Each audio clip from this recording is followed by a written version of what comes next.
अनेक शहरांमध्ये gas cylinder घेण्यासाठी मोठमोठ्या रांगा लागल्यात. सोलापुरात 1-2 दिवसांचं हॉटेल सुरू ठेवता येईल इतकाच गॅस शिल्लक आहे. पुण्यात व्यावसायिक गॅस सिलेंडरच्या किमती वाढल्यानं मिठाईच्या किमतीतही वाढ करावी लागेल, असं दुकानदारांचं म्हणणं आहे. पुण्यात अनेक जण शिक्षणासाठी, नोकरीसाठी असतात.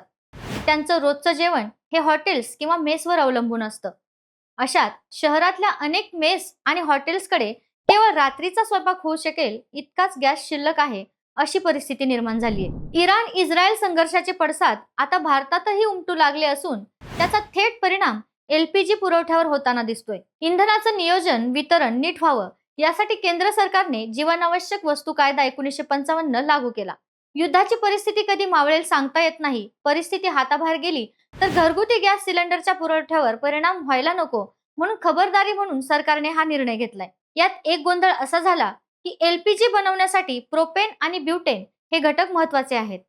तर खबरदारीचा उपाय म्हणून सध्या सरकारने हे घटक पेट्रोकेमिकल्ससाठी वापरण्याऐवजी एलपीजी सिलेंडर निर्मितीसाठी वापरावे असे आदेश दिले आहेत. त्यातून जो अतिरिक्त एलपीजी तयार होईल तो केवळ घरगुती वापरासाठी पुरवला जाईल अशा सूचनाही होत्या.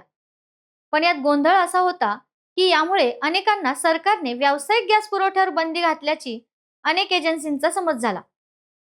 त्यांनी गॅस विक्री कमी केली, ज्यामुळे व्यावसायिक गॅस पुरवठ्यावर ताण आला. आधीच युद्धामुळे गॅसचा तुटवडा आणि त्यात सरकारच्या आदेशामुळे झालेला गोंधळ यामुळे हॉटेल, मेस, हलवाई यांना अडचणींचा सामना करावा लागतोय. Indian hotel and restaurant association सचिव विजय शेट्टी यांनी दिलेल्या माहितीनुसार गॅस तुटवड्यामुळे मुंबईतील 20% हॉटेल्स बंद झाले आहेत. अशीच परिस्थिती राहिल्यास 50% हॉटेल्स बंद होतील.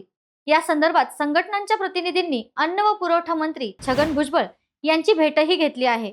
हॉटेल व्यवसायावर आज अनेक कुटुंबांचा उदरनिर्वाह चालतो.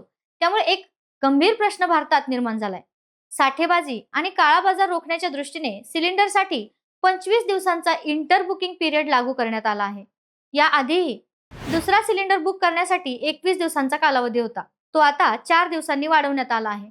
शिवाय लोकांमध्ये गोंधळ निर्माण होऊ नये म्हणून एचपीसीएल कडून ग्राहकांना देशात औरस इंधन आहे, लोकांनी गोंधळून जाऊ नये अशा आशयाचे मेसेजही पाठवले जात आहेत. मात्र युद्ध परिस्थिती आटोक्यात येत नाही तोवर हा तणाव किती दिवस सहन करता येईल ते बघावं लागेल. तुम्हाला या युद्ध परिस्थितीबद्दल काय वाटतं? तुमची मतं कमेंटमध्ये नक्की सांगा.